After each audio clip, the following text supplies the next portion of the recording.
everyone, so I am back with another video, and this time I'm going to give you 5 tips for when you are fabric shopping for your cosplays. So obviously fabric shopping is probably one of the most stressful things that cosplayers do, other than of course making the costume. I know I personally have spent hours upon hours in the fabric store looking for 1 or 2 fabrics, and it just, it can get a little crazy. So hopefully these 5 tips can help you guys save some time, save some money, and just have a better experience and less stressful experience as you are shopping. So the first tip I want to give you guys is actually something I've touched on in a previous video, and that is to plan your fabrics. And when I say plan your fabrics, I mean that in 2 different ways. The first way is to think about the status and time zone and things like that of your character. So if your character is a super rich king or queen, they're not going to be wearing the basic cottons, and if your character is a peasant or more low-level person, they're obviously not going to be wearing the finest silks.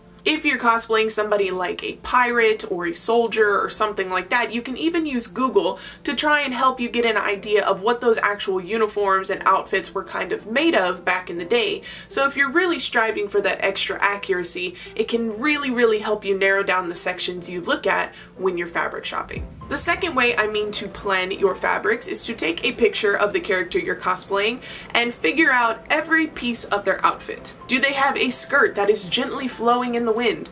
With that kind of lightweight look to it, maybe you want to go more towards chiffons or silks or something light and soft and airy. You want to stay away from the suiting and the bottom weights. If they're wearing a uniform, then you want to go towards the suiting and the bottom weights.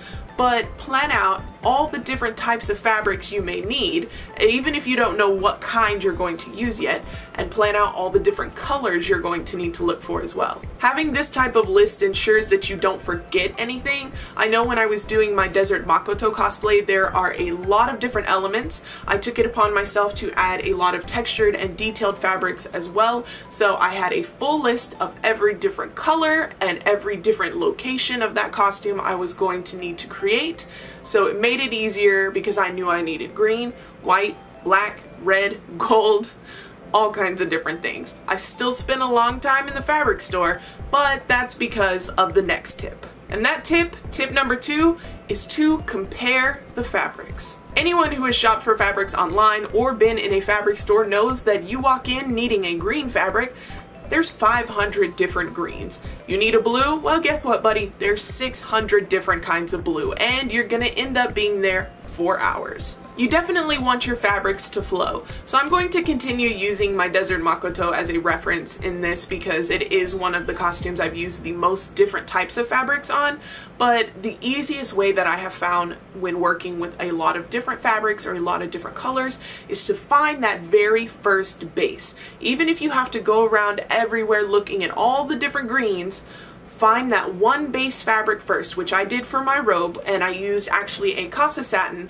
but I flipped it over and used the wrong side of it so it wasn't as shiny. And then every fabric I chose after that, I layered it in the basket. I just laid all these bolts down, layered everything together, and I compared and compared and compared. Layering the fabrics and comparing them while you're shopping is a great way to ensure that everything is going to look nice together before you get it cut and actually pay for it, and then put it all into the piece of the cosplay and it just doesn't actually end up looking right. Another tip I want to give you guys is to shop online as much as possible. It doesn't always have to come from your local fabric store, and I know some people don't even have a local fabric store. But websites like fabrics.com have hundreds of different fabrics you can choose from in all kinds of styles and types and colors.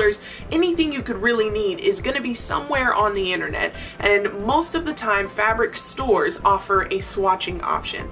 I know once I ordered 12 different blue swatches because I couldn't decide on a lining. So instead of getting one from my local fabric store that wasn't the right color, that I didn't like just because it was right there, I was able to examine these swatches, compare them with the fabrics I already had, and then order in bulk how much I needed from the website. And not only that, sometimes your local fabric store is extremely overpriced.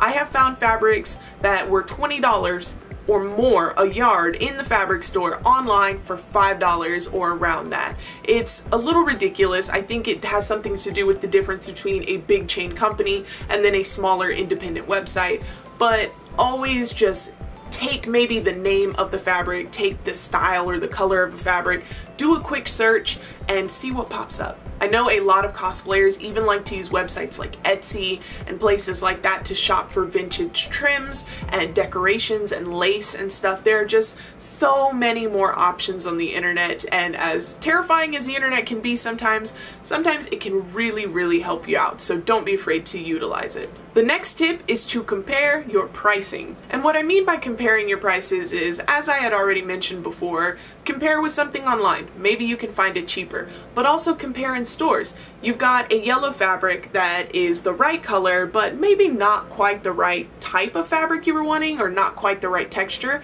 And then you have a white fabric that is the right texture, but you'd have to dye it yellow. So is it cheaper to get the yellow fabric or get the white fabric and then buy the $4.99 yellow dye?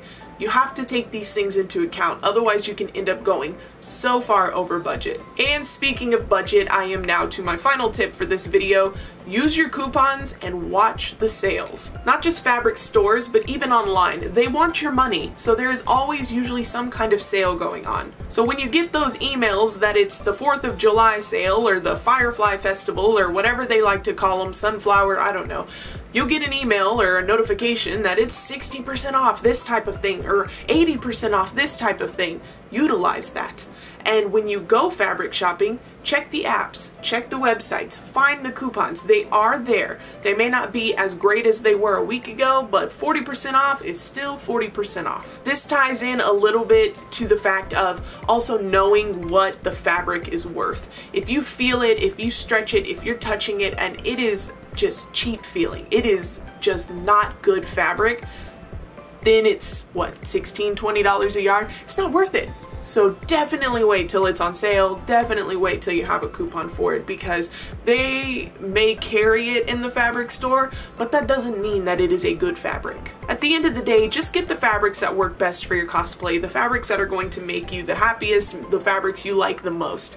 Just be smart about doing it. Try to save money where you can, and make sure that everything works well together so that way the finished product looks awesome. I hope this video was a little helpful for you guys. Thank you so much for watching, and I will see you in the next one.